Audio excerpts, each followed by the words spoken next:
Welcome back to another episode of Naughty Nook Sailing. This week we leave Antigua after months of quarantine lockdown and we head out there all the way to Grenada, 300 nautical miles. This episode is dedicated to our dear friend Ellen Tishburn. Ellen lost her life here last week in a dinghy accident. She was struck and killed by a boat while she was swimming. It's been tough. Yeah, we're close to Ellen and Rob, her husband, and this episode goes out to you, Ellen. You're a beautiful force and you're in our hearts always. This one's for you, Ellen.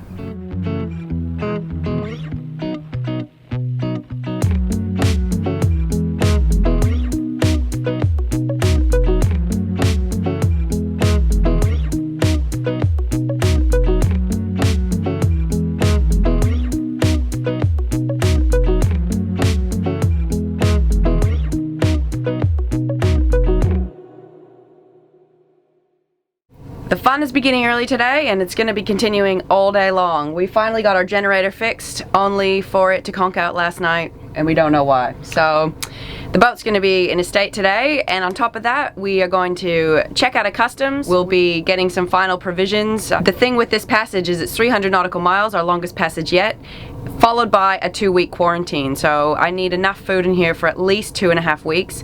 That's not always easy. I've got fresh stuff out the wazoo, and trying to get everything stored and then easily accessible under passage is a bit of a challenge. So with any luck we'll be on one single tack all the way down. So essentially we'll be on a port tack. All of our shit will be on the right hand side. Prepping for passage is not usually a fun day, but we are bound and determined to make the best of it because it's what Ellen would have wanted.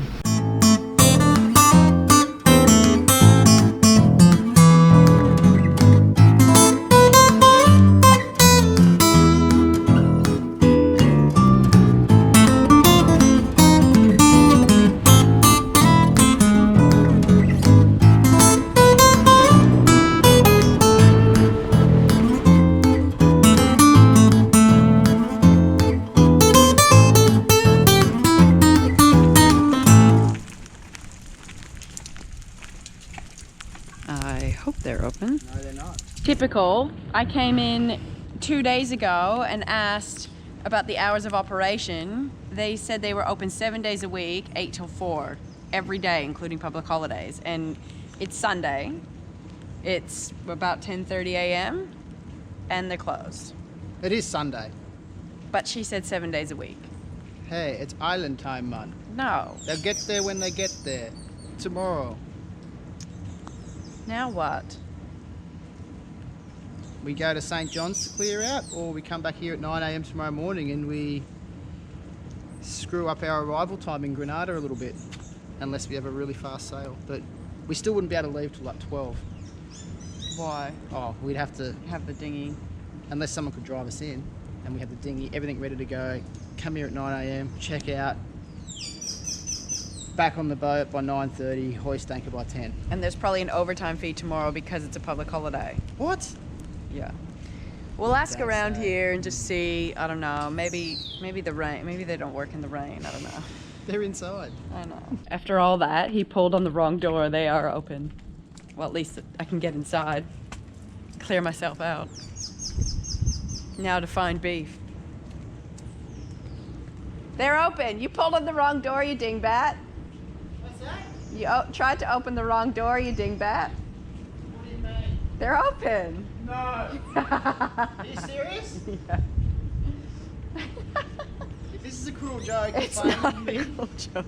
I was just asked someone there, she's like, no, they're not there today, maybe it's Sunday. Yeah. But you could try tomorrow. What door did we open up? You tried this one. Yeah, that's the main entrance. No, the next one.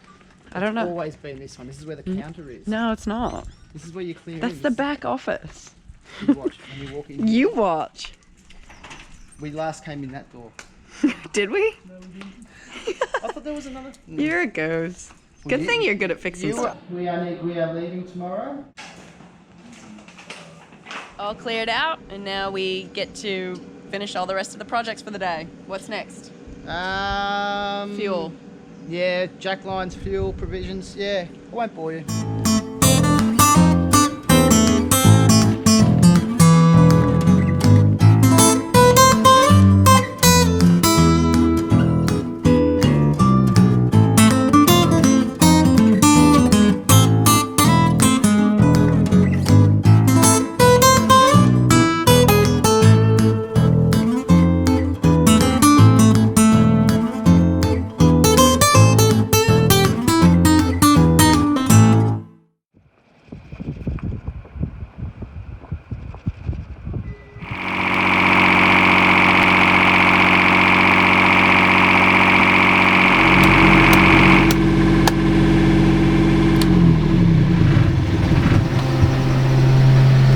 Nice work, Captain. We're back in business. So, what was the deal? It just conked out, and I checked the fuel filter, I checked all these other fuel lines, couldn't work out why. Diesel motors don't usually just stop. If it stops, it's usually a problem with fuel or air getting in or something. So, spent all day looking around, couldn't find anything. Ended up going into the back lazarette to the fuel tank feed, and on the very top of the fuel tank there's a little switch, open, closed, and it was on the closed setting. I don't know how it happened, still don't know, but I opened up the little switch, bled the fuel a little bit, boom! It's good again. Don Quixote, Don Quixote. 25, maybe a little higher. And Thursday night is even stronger than that. And Friday things settle down a little. So we had worried previously that there was going to be a little tropical wave coming through the Southeast Caribbean on Friday. And I think we're starting to see the forecast really back away from that. So maybe there's still a little wave there, but it's just so weak that it probably won't cause any big issues. 300-mile passage. People will be looking at that saying, you guys are wimps, like, unless it's 3,000 miles, don't even talk to me, you know? How long will 300 nautical miles take us? 60 hours at 5 knots. There you go. There's my math whiz. 2 days, 2 nights.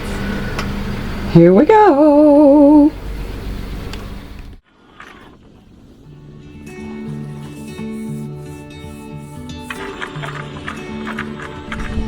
Pull an anchor.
From the prop, quite a substantial one from the prop or the shaft. Something's around there, whether it's seaweed or whether it's fishing line or rope. Oh, there we go, the culprit. Wrapped around in front of the prop. Good job, Hero B.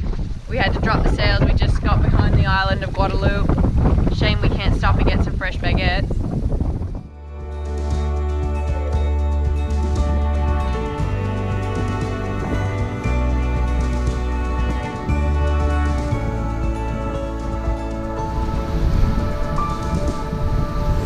First evening is upon us.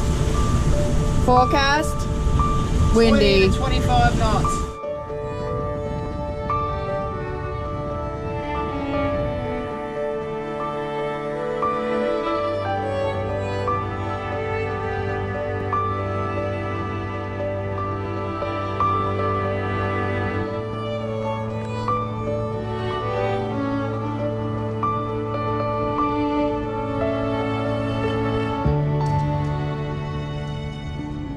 Good morning.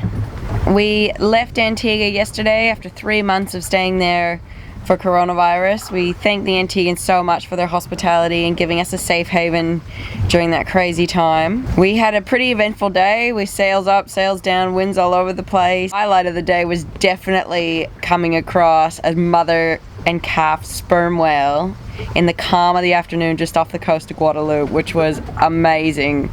We got so close to them. I thought they were seaweed at first. They must have just been logging and sleeping. It was such a special experience. I think Ellen might have had something to do with that one.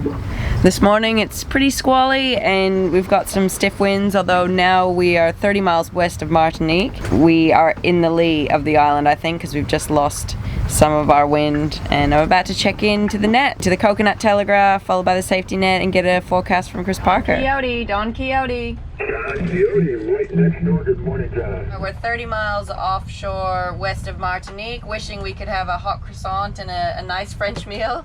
A little bit sporty this morning, but we're in the lee of the island, and even saw some sperm whales off Guadeloupe yesterday. Over. Oh, neat. Nick, have a great sail, and it's great talking to you as always. Roger, thanks so much for that. Good to hear you guys are crystal clear this morning. It's like you're in my boat. Don Quixote clear. Roger. All right, great with Don Quixote. And anybody else on the way this morning? Mr. Quixote, Mr. Quixote.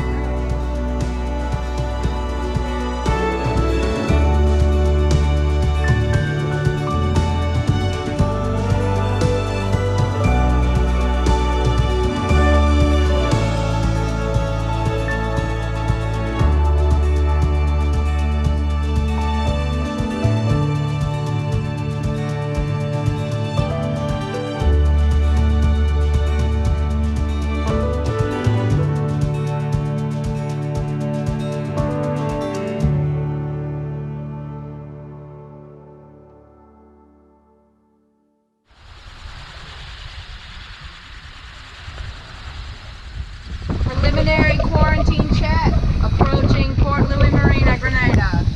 That means we've got to deal with the marina and boats and tying up and fenders and reversing, close quarters.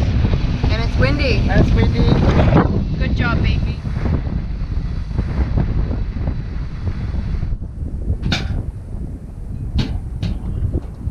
That was hectic. It's gusty in here. But we're on the dock, ready to clear in. Preliminary clear-in, step one. Preliminary check-in done. Now we go try to find a sandy anchor spot, have some food, and sleep.